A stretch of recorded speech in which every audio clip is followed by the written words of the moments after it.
Hey, welcome! Today, we're diving into something pretty wild. We're going to break down claims from the source material, the Revelation Signal, which argues that what's happening right now with Iran and Israel, well, it isn't just politics. The argument is that we're actually watching a script, written thousands of years ago, play out right in front of us. And it all starts with the specific language being used to describe this conflict. So, let's start with this really powerful statement from Iran's supreme leader. Now, the threat itself is obvious, but according to our source, you've got to pay attention to the words being used. Phrases like divine decree and final confrontation. That's not your typical political talk.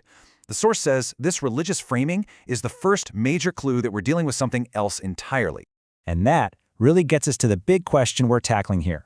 Are we just watching another messy chapter in Middle Eastern history? Or, as the source material claims, are we seeing the pieces of a 2,600-year-old prophecy click into place? That's the core idea we're going to unpack. All right, so the first key prophecy we need to look at comes from the book of Ezekiel. It was written way back around 580 BC, and the source claims it pinpoints the exact group of nations that will attack Israel in the last days. And guess who's leading the charge? Modern-day Iran, or as it was known back then, Persia. Okay, this slide is really the foundation for their entire argument. They draw these direct lines from the ancient names you see in Ezekiel 38 to nations on the map today. So Persia, that's Iran, no debate there. But then the source, along with a lot of scholars they point to, identifies Magog with the region of modern Russia, Gomer and Togarmah with Turkey, and Kush and Put with North African nations where Iran is gaining influence. The big claim here is that this exact alliance has never, ever existed until right now. Now, what's really fascinating is how the source highlights this kind of Jekyll and Hyde role for Persia in the Bible. First, in the book of Isaiah, a Persian king, Cyrus, is actually called out by name 150 years before he was even born, and he's called Israel's liberator, and he does exactly that. But then you fast forward to Ezekiel's prophecy, and Persia's role completely flips. It goes from a prophesied friend to the leader of a massive invasion. The source points to the Islamic conquest, and especially that 1979 revolution, as the moments that really cemented Iran into its final, prophesied role. Next, the source connects all this to an even bigger prophetic timeline. They say there's essentially a countdown clock in the book of Daniel, and this clock is so precise, they argue, that it mapped out history centuries in advance, but it came with a really mysterious pause right in the middle. So to get this timeline, you first have to understand one Hebrew word, shabuim. As the source explains it, this doesn't mean weeks of days like we think of a week. It means sevens of years. So the prophecy is laying out a total timeline of 490 years that God set aside specifically for the nation of Israel to get 6 major things done. This 490-year framework, it's the absolute backbone of their entire end times view.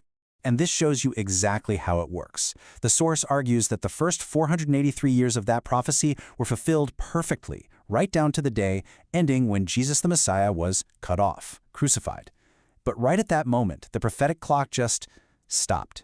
It paused with only 7 years left on it, and that huge 2,000-year gap is what the source calls the church age. It's where they say we're living right now, just waiting for that final 7-year period to finally kick in. So you might be asking, why does the clock have to restart at all? The source points right back to the prophecy's original goals. They say, look, while Christ's death took care of one of them, making reconciliation for sin, these other 5 things, like ending all sin, bringing in permanent righteousness, anointing a future holy temple, those clearly haven't happened yet. And because they haven't happened, that final 7-year period must still be in our future. Okay, so here's where it gets really interesting. According to the source, the key isn't just one prophecy here or another one there. It's how many of them are all coming together at the exact same time.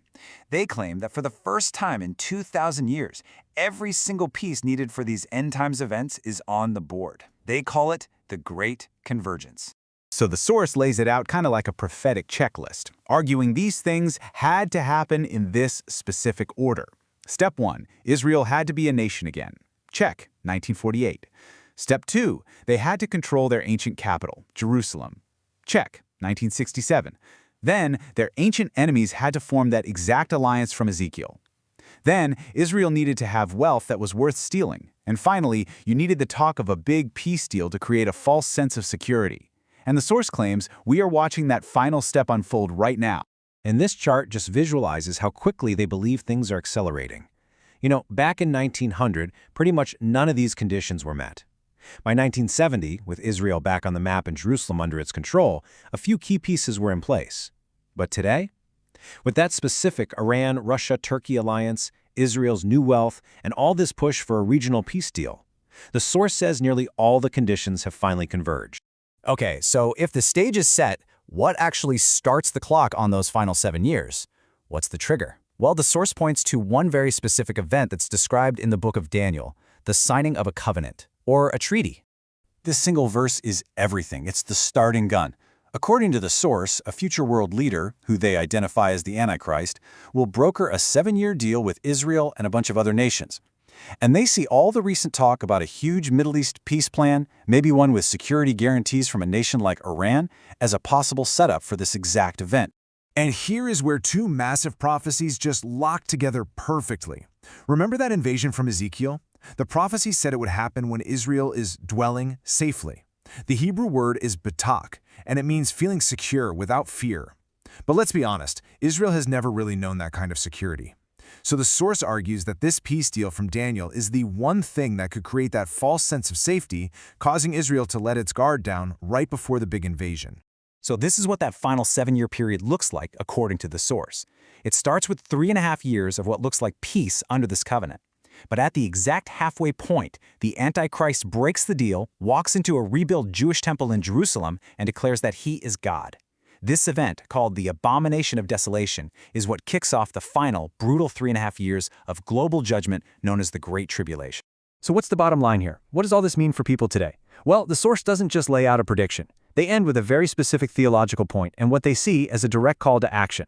Let's look at their final takeaway. The source's whole conclusion really comes down to this idea of the rapture.